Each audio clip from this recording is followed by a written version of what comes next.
بسم الله الرحمن الرحيم. السلام عليكم ورحمة الله وبركاته. سأقص عليكم قصة يا رب ما تكونش طويلة عليكم.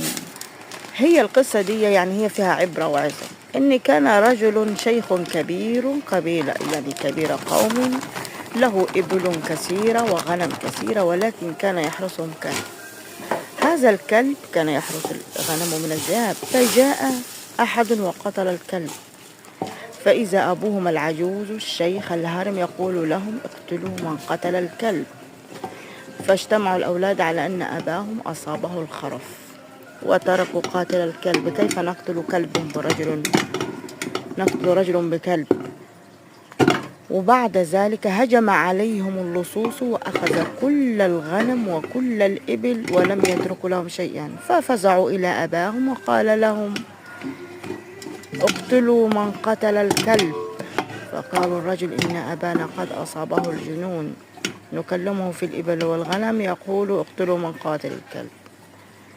وتاني مرة هجموا قبيلة أخرى عليهم وأسابوا ابنتهم وخطفوها. ففزعوا مرة أخرى إلى أبيهم فقال: اقتلوا من قتل الكلب. فأخذ الابن الأكبر يشاور نفسه، قال: أنا أطيع أبي هذه المرة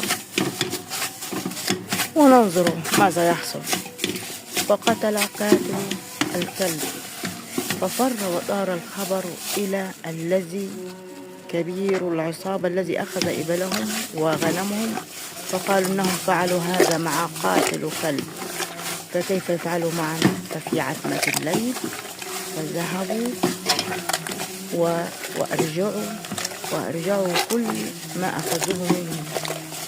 فطار الخبر إلى القبيلة الثانية الذين سبوا ابنتهم، فقالوا فإنهم فعلوا ذلك مع قاتل كلب، فكيف يفعلون معنا ونحن سبينا ابنتهم؟